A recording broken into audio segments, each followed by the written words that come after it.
आपण चिटणीस कार्यपद्धती 12वी या विषयाच्या दुसऱ्या धड्याच्या नोट्स सविस्तरपणे पाहणार आहोत।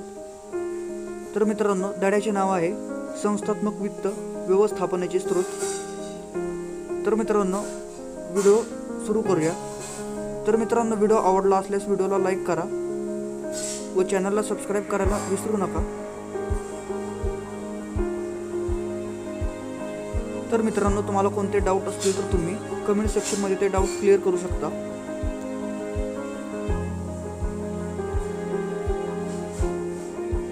तर मित्रांनो, आपल्या चॅनलवरती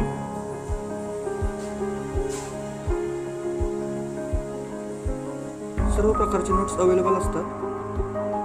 तर मित्रांनो, कमेंट करायला विसरू नका व लाईक करा।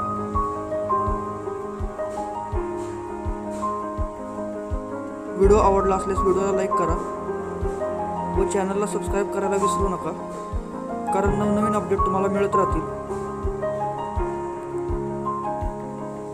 मित्रांनो, तुम्हाला आणि कोणत्या विषयाचे नोट्स अवेलेबल पाहिजे असतील तर तुम्ही कमेंट सेक्शन मध्ये सांगू शकता।